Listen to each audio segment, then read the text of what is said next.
መርካቶ የአፍሪካ ትልቁ የንግድ ማዕከል ብቻ አይደለችም። የትርፍ ኪሳራ ስሌት የሚለካበት፣ የሰውና የሸቀጥ ባህር የሚናወጥበት፣ ጩኸትና ግርግር የነገሰባት ምድር ነች። በዚህ ጩኸትና ግርግር እሽቅድድም መሃል ግን አንድ ጸጥታ የሰፈነበት፣ ነፍስ የምታርፍበትና የተጨነቁ የሚረጋጉበት ደሴት አለ። እሱም ደብረ ገሊላ ቅዱስ አማኑኤል ካቴድራል።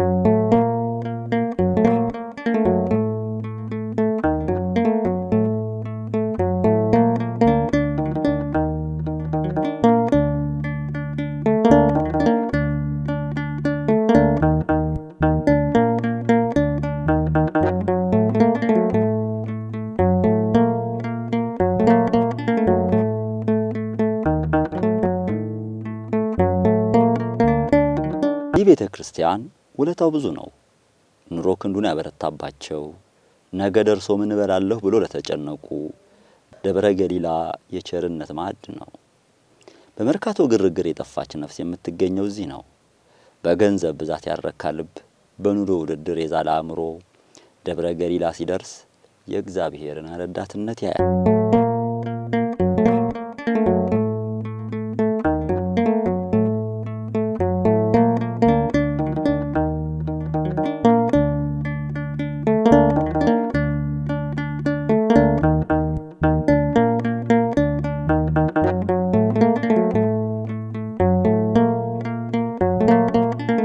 ደብረ ገሊላ ቅዱስ አማኑኤል ካቴድራል የተለያዩ የልማት ስራዎችን በመስራት ከዚህ በላይ ምእመናንን ለማገልገል ቆርጦ ተነስቷል።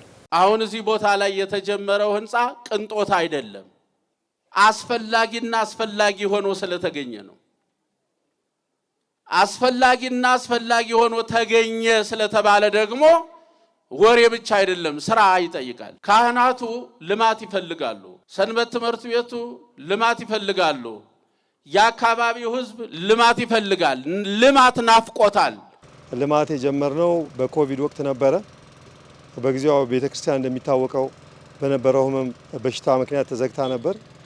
ያንን ችግር ለማቃለል ወደ መቃብር ልማት ነው የገባ ነው። በዛ አግባብ ሰፊ የሆነ የመቃብር ስራ ላይ ተሰርቷል። እዛም ያው የመሬትም ሆነ የቁም ፉካዎች ተሰርተዋል። በዋናነት የቁም ፉካ ወደ 1700 በላይ ቁም ፉካ የተሰራ ሲሆን የመሬት ደግሞ ከ3000 በላይ ተሰርቷል። በቀጣይም ይህን ስራ የሚያስቀጥል ስራዎች ተሰርተዋል። ካቴድራሉን ከአካባቢው ስንተኞች ጋር የሚያዋስን ግንባታ ግንብ ተሰርቷል። ቢያንስ ለ100 ዓመት የሚያገለግል የአጽም ማጠራቀሚያና ዋሻና ካህናቱ የሚመገቡበት አዳራሽ ተሰርቷል። አስፓልት ስራ ተከናውኗል። የመጠለያ ስራ ተሰርቷል። የተለያዩ ጸበል ቤቶችን የማስተካከልና በጣም ሰፊ የተለያዩ ስራዎች ያለቃ ማረፊያ ቤት ተሰርቷል።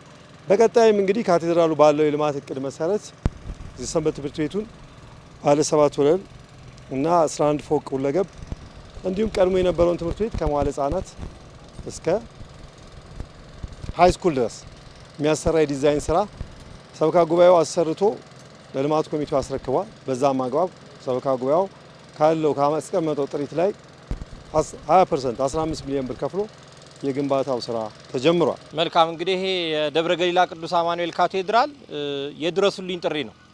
በስጋም በነፍስም አባታችን እግዚአብሔር ቅዱስ አማኑኤል ዛሬ ላይ ለሁላችሁም የድረሱልኝ ጥሪ እያሰማን ያለው ማለት የሰጠንን ማለት ነው። መልሳችሁ ስጡኝ እያለ እየጠየቀ ያለበት ሁኔታ ላይ ነው ያለውና እንግዲህ ከ15 ሚሊዮን ብር በላይ በማውጣት ሰበካ ጉባኤውና ልማት ኮሚቴ ይሄን ቁፋሮ አስጀምሯል። ቁፋሮን ያስጀመረው ሰንበት ትምህርት ቤቱ 60ኛ ዓመቱን እያከበረ ነው። ግን ዛሬ ላይ ያለው አዳራሽ 60 ተማሪ በአግባቡ አይዝም። ስሜ ቃል ኪዳን ስሜነ ይባላል። በደብረ ገሊላ አማኑኤል ካቴድራል እግዚአብሔር ምስሌነ ሰንበት ትምህርት ቤት ውስጥ የመረጃና መዛግብት ክፍል ተጠሪ ሆኜ ነው ማገለግለው። ሰንበት ትምህርት ቤታችን ከእድሜያቸው 5 ዓመት ጀምሮ እስከ ወጣት ክፍል ድረስ እያስተማረን እንገኛለን። በቁጥር ለመግለጽ ያህል የቀዳማይ ክፍል የሚባል መጀመሪያ ደቂቅ የሚባል ጉባኤ አለን። ይህ ጉባኤ ልጆች 5 ዓመትና 6 ዓመት በአካዳሚክ ትምህርቱ ላይ እንደ ነርሰሪና ኬጂ ያሉትን ተማሪዎች የምናስተምርበት ክፍል ነው። እስከ 800 አባላት ድረስ አሉን በደቂቅ ክፍል ውስጥ። ቀዳማይ ክፍል ራሱ ቀዳማይ ክፍል እድሜያቸው 7 እና 8 ከዛ 9 እና 10 የሆኑ ልጆችን እናስተምራለን። ከነዚህ በድምሩ እስከ 1500 ድረስ ይሆናሉ። ከዛ ከነሱ ቀጥሎ ደግሞ የአካላይ ክፍል ተማሪዎችን እናስተምራለን። እነዚህ ማለት 12 እና 13 ዓመት የሞላቸው ልጆች የምናስተምርበት ነው። ከዛ ማዕከላዊ ክፍል የሚባል 15፣ 16 እና 17 ዓመት የሞላቸውን ተማሪዎች የምናስተምርበት ነው። ከዛ ከሱ ከፍ ሲሉ ደግሞ የወጣት ክፍል ተብለው በወጣት ክፍል የሚማሩ ተማሪዎችን እናስተምራለን። አጠቃላይ የሰንበት ትምህርት ቤታችን እየሰጠቻቸው በልጆች ብቻ 4000 እና ከዛ በላይ ይሄ ማለት ቋሚ ፎርም የሞሉ በስም የምናውቃቸው አዲስ የሚገቡትን በየጊዜ የሚመጡትን ሳይጨምሩ ከ4000 በላይ ተማሪዎች አሉ። የወጣት ክፍልን ከጨመርን እስከ 7000 ተማሪዎች ድረስ እንደርሳለን። ከልማት ሁሉ ትልቁ ልማት የሚባለው በሰው ልጅ ሕይወት ላይ የሚሰራ ልማት ነው።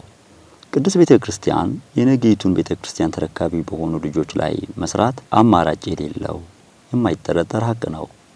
የተሰራ ትውልድ የፈረሰ ሀገርን ይገነባል። ያልተሰራ ትውልድ ደግሞ የተሰራ ሀገርን ያፈርሳል። G+7 ሰንበት ትምህርት ቤቱ በ60 ዓመቱ የመጀመሪያ ስራው ትውልድ የሚያፈራበት ስራ ሊሰራ ነው። ሌላ ደግሞ በዚህ ቦታ ላይ እንግዲህ ፓይለቶች አሉ፣ ዶክተሮች አሉ፣ ተምረው ትልቅ ቦታ የደረሱ። ቦታው ግን ለዘመናት ገራዥ ሆኗል። ያንን አጽድተን ነው እንግዲህ ለመጀመሪያ ጊዜ ትውልድ እንዲቀረጽበት ይሄ ፕሮጀክት የተጀመረው።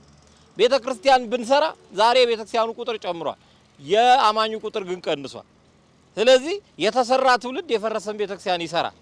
የፈረሰ ትውልድ ግን የተሰራውን መቅደስ ያፈርሰዋል። ስለዚህ ትውልድ ላይ ለመስራት ጅማሮ ቁፋሮ ጀምረናል በድፍረት። በጣም ትልቁ ችግር የሚባለው ነገር ሰንበት ትምህርት ቤቷን የያዛት ቦታ።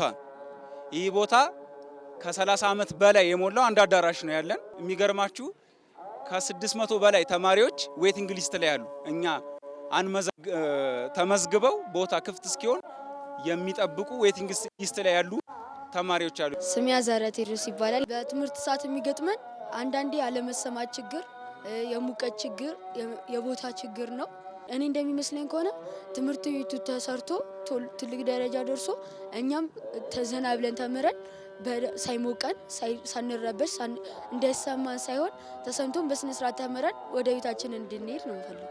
ይህ ልማት እውን እንዲሆን የደብረ ገሊላ ቅዱስ አማኑኤል ካቴድራል ካህናት፣ ሰንበት ትምህርት ቤት፣ ሰበካ ጉባኤና የልማት ኮሚቴ ቁርጥ ውሳኔ በመወሰን ታላቅ ግንባታ ስራ ለማስጀመር በጸሎትና በምህላ ፈጣሪያቸውን ጠይቀዋል። እንግዲህ የደብረ ገሊላ አማኑኤል ካቴድራል ካህናቱም ሰንበት ትምህርት ቤቱም ሰበካ ጉባኤውም በመጣመር በጸሎት ተጀምሯል።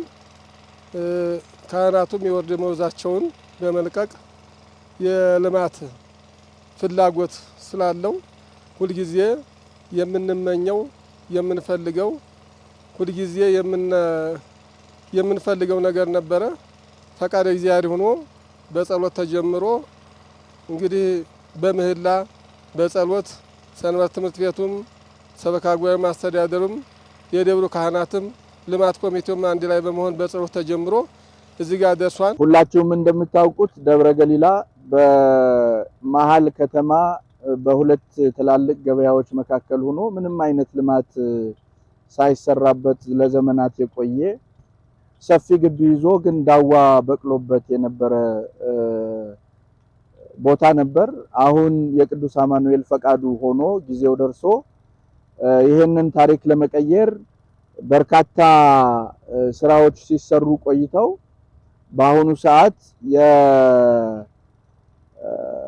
የሁለገብ ህንጻ ግንባታ እንዲሁም G+10 የሆነ 3 ቤዝመንት ያለው ሁለገብ ህንጻ እንዲሁም 1 ቤዝመንት ያለው ወደ ላይ ደግሞ 7 ወለል ያለው የሰንበት ትምህርት ቤት ህንጻ እና 2 ደግሞ የአንደኛና የሁለተኛ ደረጃ ትምህርት ቤቶች ያሉት በዚህ በሁለገቡ ህንጻ ውስጥ የተካተተ የመዋዕለ ህፃናት ወይም ደግሞ የቅድመ መደበኛ ትምህርት ቤት ያለው ግዙፍ ፕሮጀክት ነው። በዋጋ ግምቱ 1 ቢሊዮን የሚጠጋ ፕሮጀክት ነው። ይህንን ፕሮጀክት ጀምረናል። የ3 ቤዝመንት ያለው ትልቁ ግንባታ ወደ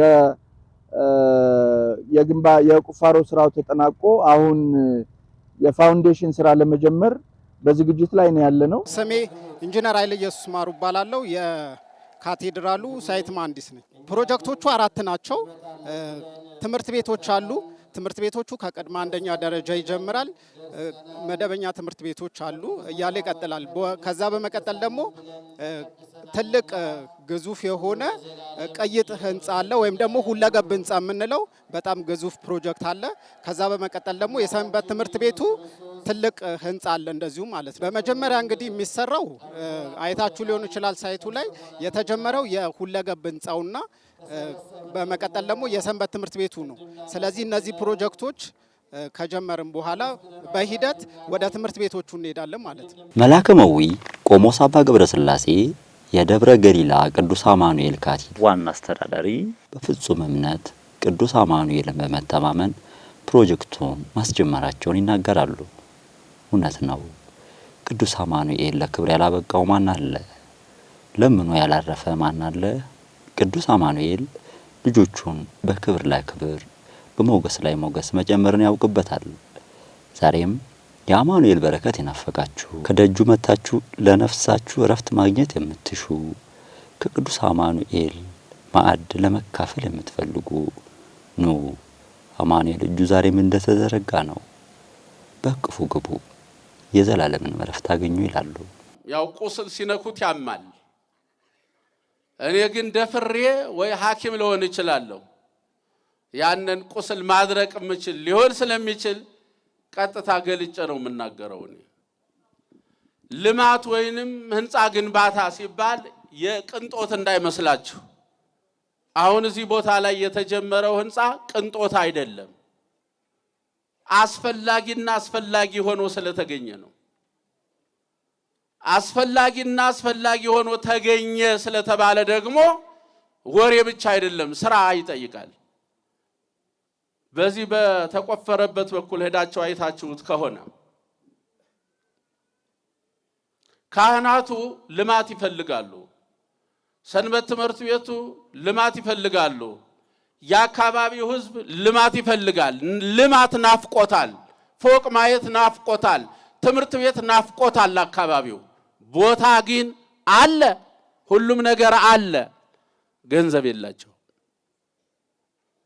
ገንዘባቸው ማንን ተስፋ አድርገው ነው ያደረጉት? እናንተ ነው። የሚሰራው ትምህርት ቤት ነው። ሁሌ እንደምንናገረው መቼም ያልተማረ ሰው ሀገር አይመራም።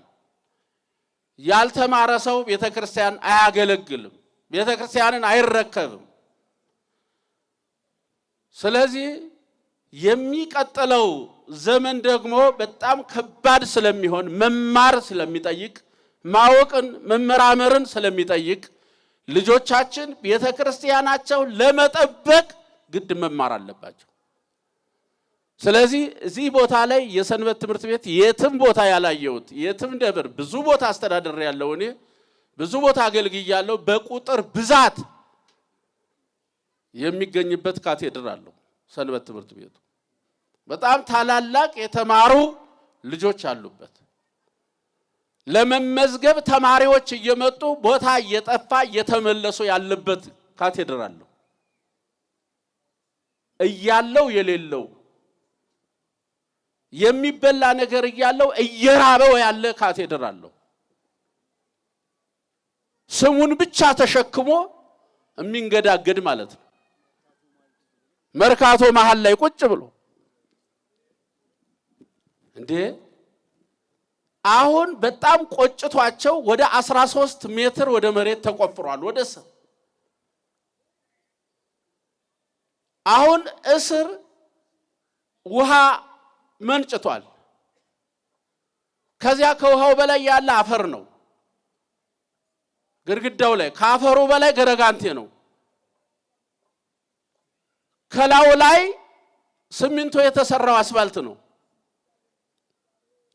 ስለዚህ እስር ያለው ውሃና አሁን ከሰማይ የሚወርደው ዝናብ ደግሞ በአስፋልቱ ጋር ያለው ዘንቦ ሲወርድ ግቢም አናገኝም። በጣም አደጋ ነው። ከባድ ነው። ከባድ ነው። አሁን እንደውም ወደዚህ ይመጣብናል ብለን በሆነ ነገር ከልለነዋል። ስለዚህ የተወደዳችሁ ምዕመናን ልማት ኮሚቴውም ሰበካ ጉባኤም በጣም ሩጫ ላይ ነው ያለው። በፈረሰው በኩል የሚቆም ማን ነው ይላል ትንቢተ ሕዝቅኤል ምዕራፍ 22 ላይ። ዛሬ በፈረሰው በኩል ቆማችሁ የቅዱስ አማኑኤልን ደብር ወሰኑ እንድታጸኑለት የደብረ ገሊላ ቅዱስ አማኑኤል ካቴድራል የልማት ኮሚቴ ጥሪውን ያስተላልፋል። እንግዲህ ስራውን ስንጀምረው 1 ቢሊዮን ብር የሚፈጅ ትልቅ ፕሮጀክት ነው። ይሄን ደፍረን የጀመርነው ማንንም ተማምነን አይደለም። እንደ ቤተ ክርስቲያን በአጥቢያ ደረጃ በ1 ቢሊዮን ፕሮጀክት የጀመረ ያለ አይመስለኝም። ካለ ግን ያው እታረማለሁ። ስለዚህ 1 ቢሊዮን ብር አስበን የጀመርነው ምእመናንን ገንዘብ አድርገን ነው። ከ10 1 የእግዚአብሔር ነው። የእግዚአብሔርን ለእግዚአብሔር እንድትሰጡ ነው። ሁላችንም እግዚአብሔርን ሰርቀነዋል። ማንም ተከታትሎ አስራቱን እያወጣ አይደለም። እዚህ ላይ ግን አብያተ ክርስቲያናት ስሩ አይደለም እያልናቸዋል። በ10 ዓመት ውስጥ ማለት ነው የአብያተ ክርስቲያናት ቁጥር ጨምሯል። የክርስቲያን ቁጥር ግን በ9 ሚሊዮን አንሷል። እንግዲህ ራንደምሊ በተሰራ ዳታ ማለት ነው። ስለዚህ ያን መመለስ የምንችለው ትውልዱን በትምህርት ስንቀርጸው ነው። በግብረ ሰዶማዊነት፣ በሱስ፣ በተለያየ ነገር ተጠምዶ የተበተነው ወጣት በሰንበት ትምህርት ቤት ልንሰበስበው ስንችል ነው። ወይም ደግሞ ዘመናዊ ትምህርት ቤት ማቋቋም ስንችል ነው ትውልዱን መቀየር የምንችለው። ዛሬ ህንድ ማለት ነው 2 ሚሊዮን 500 ሺህ ናቸው በቁጥር ማላንካራ የሚባለው ግን ቢያንስ 52 የሚደርስ ትምህርት ቤት አላቸው። 4 ኮሌጆች አሏቸው ቢያንስ ማለት ነው የኢንጂነሪንግ ኮሌጆች፣ የሜዲካል ኮሌጅ። እቺ ቤተ ክርስቲያን እንግዲህ 60 ሚሊዮን ህዝብ ይዛለች። ግን ምንድነው ያላት? በትምህርት ቤት ደረጃ በሆስፒታል ደረጃ ህዝቡን የምትይዝበት የላትም። ስለዚህ በትምህርት ቤት ጀምረናል። ከቅዱስ አማኑኤል ጎን ቁሙ ለማለት ነው። ያው እንደምታዩት ፕሮጀክታችን 3 ቤዝመንት እና 11 ፎቅ ያለው ነው። ለተለያዩ አገልግሎቶች የሚውሉ ወይም ሚክስድ ዩዝ የምንለው ፕሮጀክት ነውና አሁን እንደ እግዚአብሔር ፍቃድ ቁፋሯችን ወደ ማገባደዱ ላይ እየሄድን ነው። ጥሩ እየሄደ ነው። ነገር ግን በዚህ መሀል ያው ግንባታ ላይ የሚያጋጥሙ አንዳንድ ችግሮችም እያለፍን እዚህ ላይ ደርሰናል። ከዛም ውስጥ ለምሳሌ በጀርባ በኩል እንደሚታያችሁ ትንሽ የመሬት መንሸራተቶች፣ የአፈር ሁኔታ ሌየር ባይ ሌየር ቶሎ ቶሎ እየቀየረን የሚሄደውና ያ ነገር ደግሞ ለስራው አዳጋች አድርጎብናል። በተወሰነ መልኩ ዝቅም ባልን ቁጥር ውሃ አለ እንደምታዩት አሁንም በፓምፕ እያስወጣን ነው ያለ ነው። ስለዚህ እነዚህ ነገሮችን በአፋጣኝ ግንባታውን ገምተን ካልወጣን መሬቱ ዙሪያው የመናድ አይነት አደጋዎች አሉት። አሁንም በግቢው በኩል ያለው አሁንም ተንሸራቶ በላይኛው በግቢያችን አስፓልት ላይም የተወሰነ ክራኮችን ማየት ጀምረናል። ስለዚህ እነዚህ ነገሮች በአስቸኳይ ገንብተን ከታች ማት ነው ፋውንዴሽናችን፣ ማቱን አውጥተን ወዲያው ሪቴኒንጋችንን ገንብተን እየደገፍን ካልሄድን ለስራው ትንሽ አዳጋች ያደርግብናል።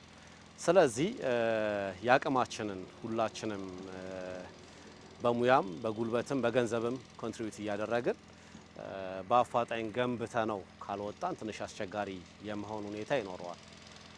ቅድስት ቤተ ክርስቲያን የነገ ተስፋዋ የህልውናዋ መሰረት የሆኑትን ተተኪ አገልጋዮችን ማፍራት የግድ የሚልበት ወቅት ላይ እንገኛለን። ዛሬ የምንዘራው ዘር ለነገ ትውልድ ማትረፍ ታላቅ የጽድቅ ዛፍ ሆኖም ይበቅላል። ይህ የደብረ ገሊላ አማኑኤል ካቴድራል የሰበካ ጉባኤ የልማት ክፍልና የሰንበት ትምህርት ቤት የበረከት ጥሪ ነው። በዚህ የበረከት ጥሪ ላይ በሀገር ውስጥና በውጭ ሀገር ያላችሁ የቅዱስ አማኑኤል የበረከት ልጆች የኢትዮጵያ ኦርቶዶክስ ተዋሕዶ ቤተክርስቲያን እምነት ተከታዮችና የቅድስት ቤተክርስቲያን የአስራት ልጆች በመድረስ የበረከቱ ተሳታፊ ትሆኑ ዘንድ ቅድስት ቤተክርስቲያን ጥሪዋን ታስተላልፋለች። አዲሱ የሚሰራው ህንፃ አንደኛው ትልቁ ይፈታል ተብሎ የሚታሰበው ሰንበት ትምህርት ቤቱ አሁን በጣም ተግዳሮት ከሆነባት ነገሮች ውስጥ አንዱ አዲሱ ስርዓተ ትምህርትን በቂ በሚባል ደረጃ ለመጀመር ተቸግራለች። ሁሉንም ተማሪ ለማሳተፍ ጥራት ያለው ትምህርት አትችልም። አዲሱ አዳራሽ ሲኖረን ከ12 ክፍሎች በላይ ያሉት፣ ስለዚህ ሁሉንም ተማሪ እንደ እድሜው እንደሚገባው አድርገን ማስተማር እንችላለን። ከዛ ደግሞ አካባቢው ላይ ያሉት ምዕመናንን አሁን አካባቢው ላይ ካለው ውስጥ 10% የማይሞላ ተማሪ እኛ ያዝ ነውና እነሱ ለመያዝ እነሱ ለማስተማር ያስችለናል ተብሎ ይታሰባል። ከዛም ባሻገር በሚዲያው በሌሎቹም ጉዳዮች ዘመኑን የዋጀ አገልግሎት ለመስጠት ሰንበት ትምህርት ቤቷ ያስችላታል ብዬ አስባለሁ። ይህ ሲባል ትንሽ የሚባል አስተዋጽኦ የለም። ከትንሹ ደረጃ ሁሉም ሰው በመጥራት በማስተባበር ያቆን በማድረግ በሙያ በማገዝ ሰዎችን በመቀስቀስ የቻለ ደግሞ የተለያዩ የተዘጋጁ የድጋፍ ማሰባሰቢያዎች አሉ። እነሱን በማድረግ ቢሳተፍ ይህ ነገር ቅድም እንዳልኩ ለ50 ሰዎች ጌጥ ይሆናል። ይሰራዋል ተብሎ ለሚታሰበው ልማት ኮሚቴው ለደብሩ ግን ሸክም ነው። 1 ቢሊዮን ብር ሲባል እንደ ሸክም ነው የሚያዘው። ግን ብንሳተፍ ግን ሁላችንም የአቅማችንን ብንሳተፍ መስራት ያስችለናል ብዬ አስባለሁ። እንደ ቤተክርስቲያን ማስተላለፍ ያለብን ነገር ትልቅ ህንጻ ቤተክርስቲያን ሰራን፣ አስፋልቱን አስዋብን፣ መጠለያዎች አኖርን፣ ካህናትን ቀጠርን። እነዚህን አገልግሎቶች የሚጠቀም ምን ያስፈልገናል? ምዕመን ያስፈልገናል አይደል? ተቀባይ የሚቀበል ዜጋ ያስፈልገናል። እሱን ለማድረግ ደግሞ እሱን ማድረግ የምንችልበት ትልቁ ነገራችን ደግሞ ዜጋ ማፍራት ነው። እሱን ደግሞ ዜጋ ለማፍራት የሚያስችለን ተብሎ የሚታሰበው ሰንበት ትምህርት ቤት ነው። ብዙዎቻችን ከሰንበት ትምህርት ቤት የወጣንን በአገልግሎት ብንል በዓለማዊ አገልግሎቶቻችንን ብንል በመቅደሱም አገልግሎት የሰንበት ትምህርት ቤት ፍሬዎች ነው የሚኖሩት። እነዚህን ፍሬዎች ደግሞ ለማፍራት ለማስቀጠል ደግሞ ዘመኑን የዋጀ ለነሱ የተገባ ዓለም ከምትስብበት የፈተናዎች የተካከለ የሚባል ትምህርት የተካከለ የሚባል ዕውቀት ሊኖራቸው ይገባል። እነሱ እሱን ሲኖራቸው የቤተክርስቲያንን ለማገልገል ቤተክርስቲያንን ለመጠበቅ ነገር ለማስቀጠል መቅደሱ ለመገልገል ያስችላሉና ይህንን ማድረግ የነገን ዜጋ ማፍራት ነው። ከላይ እንደምትመለከቱት ህንጻው አፈሩ እየተናደ የቤተክርስቲያኑ ነባር ግንብ ያለበት ድረስ ደርሷል። ከዚያም አልፎ ደግሞ አስፋልቱ ተሰንጥቋል። ይሄ የሆነው በጊዜ ሰርተን መውጣት ባለመቻላችንና አቅም እጃችን ላይ በበቂ ሁኔታ ባለመኖሩ ነው። ስለዚህ ድምጽ የሚሰማችሁ ሁሉ የቅዱስ አማኑኤል ወዳጆች በምትችሉት አቅም ሀገርም ውስጥ ያላችሁ ከሀገርም ውጪ ያላችሁ በምትችሉት አቅም 50 ሎሚ እንደሚባለው በአቅማችን ትንሽ ትንሽ ብናበረክት ይሄንን ህንጻ በጊዜ የምንገነባበትና ቤተክርስቲያኑንም ከመደርመስ አደጋ የምንጠብቅበት ሁኔታ ይኖራል። ስለዚህ በምትችሉት አቅማችሁ በሚፈቅደው በገንዘብ በጸሎት በርቀት ያላችሁ በቅርብ ያላችሁ ደግሞ ከገንዘብ ከጸሎት ባሻገር በጉልበትም ጭምር ርብርብ በማድረግ ይሄንን ህንጻ ከግቡ እንድናደርስ እንደው በቅዱስ አማኑኤል ስም እና በግቢው ልማት ኮሚቴ ስም ልመናዬን ማሳሰቢያዬን ለማቅረብ እወዳለሁ። ትልቅ ድጋፍ እንደምታደርጉልን በፍጥነት ደግሞ ይሄንን ችግር አልፈን እዚህ ደረስን ብለን ሪፖርት እንደምናደርግላችሁ ደግሞ ተስፋ አደርጋለሁ። እጅግ አመሰግናለሁ። ቅዱስ አማኑኤል በበረከት ይጠብቅልን። ትውልድ ላይ ለመስራት ጅማሮ ቁፋሮ ጀምረናል። በድፍረት 15 ቢሊዮን ብር የደብሩን አካውንት ያለውን አውጥተን አሟጠን። ሆኖም ግን አሁን ይሄን በአግባቡ ካልሞላ ነው አስፋልቱም ተሰንጥቋል፣ መደርመስ አደጋ ይገጥመዋል፣ መልሶ አፈር ይደፍነዋል። እንደገና 15 ቢሊዮን ብር ኪሳራ ሊሆን ነው። ስለዚህ የቅዱስ አማኑኤል ልጆች የሆናችሁ ሁሉ የቅዱስ አማኑኤል ፍቅር ያላችሁ ህዝበ ክርስቲያን በዚህ ታሪካዊ ስራ ላይ አሻራችሁን አስቀምጡ። በቃ ትውልድ እንስራ። ትናንት ሞሮኮ ቱኒዚያ ክርስቲያን ሀገር ነበር። ትናንት አጊያ ሶፊያን የመሰለ ለ1500 ዓመት በዓለም ላይ ትልቁ ቤተ መቅደስ የተባለው እነ ዮሐንስ አፈወርቅ ያገለገሉበት ቤተ መቅደስ ዛሬ መስጊድ ሆኗል። ጌታችን መድኃኒታችን ኢየሱስ ክርስቶስ ያረገበት ቦታ ዋናው የደብረ ዘይት ተራራ ያረገበት የእግሩ ዳና ያለበት ቦታ ዛሬ መስጊድ ነው። ካልሰራን ትልልቆቹ ካቴድራሎች በአውሮፓ እንደተደረገው የኛም ወደም እንደሚቀየሩ አናቅም። ስለዚህ ትውልድ ላይ ህዝብ የሚሰራበት ነገር ላይ እንስራ። ይሄ ነው ጥሪው። በተለይ በውጭ ዓለም ያላችሁ ሰዎች፣ ቁጭቱ ያላችሁ ሰዎች፣ የቅዱስ አማኑኤል ልጆች መምጣት የማትችሉ ግን ቦታው የሚናፍቃችሁ ያደጋችሁበት፣ ያስተማራችሁ፣ የገሰጻችሁ ለዚህ ክብር ያበቃችሁ ቅዱስ አማኑኤል ዛሬ እናንተን እጅ ይፈልጋል። አጥቶ አይደለም እኛ መጽደቂያ እንድናገኝ ነው። ስለዚህ ዛሬ ነገ አትሉ። ነገ ይሄ ጉድጓድ ከሞላ በኋላ ይሄን በረከት አታገኙትም፣ እድሉ ያልፋችኋል። ስለዚህ ተሻምታችሁ በዚህ መንፈሳዊ ዓላማ ግንባር ቀደም እንድትሆኑ ባለው በሶሻል ሚዲያው በምኑም የራሳችሁን ብቻ አይደል ቀስቃሽ ሁኑ። በዚህ በሶሻል ሚዲያው ፕላትፎርም ታሪክ እየተሰራ ነው፣ እያየን ነው። ስለዚህ የቅዱስ አማኑኤል ልጆች ተሰብስባችሁ ታሪክ ስሩ። የተማራችሁ ትምህርት ቤት ያስተማራችሁ ሰንበት ትምህርት ቤቴ ማለት ብቻ ሳይሆን ዛሬ ውለታውን የምትከፍሉበት አጣብቂኝ ሰዓት ላይ ነው ያለው። ለልማት ኮሚቴውም ለሰበካ ጉባኤው ይህ አካባቢ በልማት ሊነሳ ይችላል። ከሙዳየ ምጽዋት በስተቀር ደብረ ገሊላ ቅዱስ አማኑኤል ምንም ነገር የለውም። እንግዲህ ቤተክርስቲያኑ በ1978 ሲመረቅ 21 ፕሮጀክት አብሮ ነበር የተመረቀው። ግን ያን የሚያስቀጥለው ጠፋ። የዘይት መጭመቂያ ነበረው፣ የእንጨት መሰንጠቂያ ነበረው፣ የክሊኒክ ቦታ እስካሁን ድረስ ቤቱ ተሰርቶ ዛሬ ሰንበት ትምህርት ቤቱ ማተሚያ ቤት ነው ያደረገው። ቁልቁል ነው ሄደው ከሁሉ የቀደመ ግን ከሁሉ ኋላ የሆነ ነው። ስለዚህ ይሄ ኋላ ቀር የሆነውን ቀዳሚ እናድርገው እናስፈንጥረው። ኋላ መቅረቱ ክፋት የለውም። ለምን ሌላው ሲጠፋ ኋላ የሚቀር ማለት ስለሆነ። ስለዚህ ይሄንን ታሪካዊ ስራ በጋራ እንድንሰራ ነው ጥሪያችንን የምናስተላልፈው። እባካችሁ ይሄ ድረሱልኝ ጥሪ ነው። ይሄ ትልቅ ስራ ነው። የሰጠንን ነው የምንሰጠው። እግዚአብሔር ሰላም ይሰጣን፣ ጤና ይሰጣን። አስራቱን በኩራቱን ብንሰጥ ለእኛም በረከት እናገኛለን፣ ጤና እናገኛለን፣ ሰላም እናገኛለን። ልጆቻችን ኑሯችን ይባረካልና ስለዚህ ሁላችሁም ከሀገር ውስጥም ከሀገር ውጭም ያላችሁ በእውነት እንድትተባበሩን በእግዚአብሔር ስም እንጠይቃለን። እግዚአብሔር እንግዲህ ሁላችሁም ሰርታችሁ በረከት እንድታገኙ ሁላችንም ሰርተን በረከት እንድናገኝ በነፍሳችንም በስጋችንም የምንጠቀምበትን ስራ እንድንሰራ ቅዱስ ፈቃዱ ይሁንልን። ያልሰሙ ታላላቅ የአማኑኤል ልጆች አሉ። የቅዱስ አማኑኤል ልጆች ታላላቅ ወልዶ ያሳደጋቸው ትምህርታቸው እዚህ የተቀበረ ትልልቅ በሚዲያው ዓለም ቢሆን በተለያዩ መስሪያ ቤቶች በጠቅላይ ቤተ ክህነት ይባል በአዲስ አበባ ሀገረ ስብከት ይባል በየትኛውም በዓለም ላይ እየዞሩ የሚያስተምሩ የሚያስተባብሩ ታላላቅ የገጠር አብያተ ክርስቲያናትን ያሰሩ ታላላቅ ምሁራን የወጡበት ቦታ ነው። ይሄ ታላላቅ አለቆች አስተዳዳሪዎች የነበሩበት ታላላቅ አገልጋይ ካህናት ለማየት የሚያስፈሩ የሚከብዱ ሊቃውንት የነበሩበት ቦታ ነው። አሁንም እንደዚያው ነው። ስለዚህ እናንተ እያላችሁ እስቲ እንደው ለካህናቱም ደስ ይበላቸው። እንደው ፎቅ ይሁ ቤት ይሁ እስቲ ትምህርት ቤት ይሁ ባካችሁ ይመናል።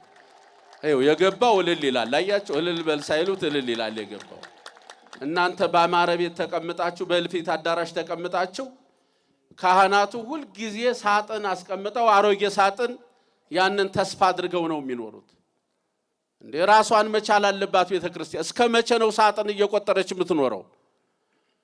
ባይኖርስ ቢቀርስ እንዴ ሌላ ችግር ቢመጣስ?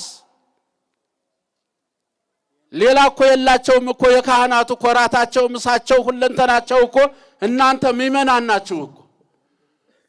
እናንተ ደግሞ ስትደክሙ ደከም ስትሉ ደግሞ ቤተክርስቲያኒቱ እንዳትዘጋ ግድ ልማት ያስፈልጋል። ምን የመሰለ ያማረ ቦታ ነው ያለው፣ ሰፊ ቦታ እየሄዳችሁ ይዩት፣ ያስቀናል በእውነቱ። እና በቅርብ ቀን አይናችን የሚያርፍበት ካህናቱ አይናቸው የሚያርፍበት እስቲ ህንጻ ይሁ አባቶቻችን በህይወት እያሉ ይሄንን ለማሳሰብ ነው። እንግዲህ ጆሮ ያለው ይስማ ነው። እዚህ ፊት ለፊት ላይ ያለው ትልቅ እዚህ ህንጻው ይሄ አስፋልቱን ደግፎ ያለው ግንብ እዚህ ፊት ለፊት ላይ አየር ላይ ነው ያለው።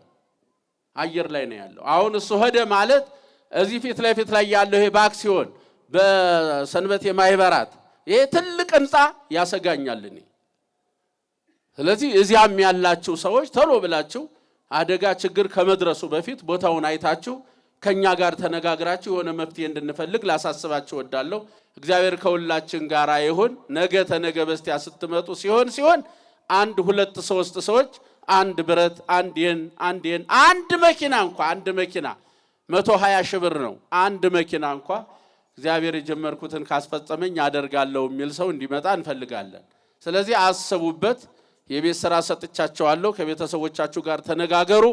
ሲሆን መስራት የምትፈልጉ ሰዎች በስማችሁ የሆነ መጠሪያ የምትፈልጉ ሰዎች ካላችሁ እኛ በነፃ ቦታውን እንሰጣችኋለን። በደንብ አድርጋችሁ ሰርታችሁ ማስረከብ የምትችሉ ሰዎች ካላችሁ እድሉን እንሰጣችኋለን ማለት ነው። እዚህ የበረከት ጥሪ ላይ በጸሎት በሐሳብ በገንዘብ በጉልበት በመሳተፍ የበረከቱ ተሳታፊ ትሆኑ ዘንድ ጥሪያችንን እናስተላልፋለን።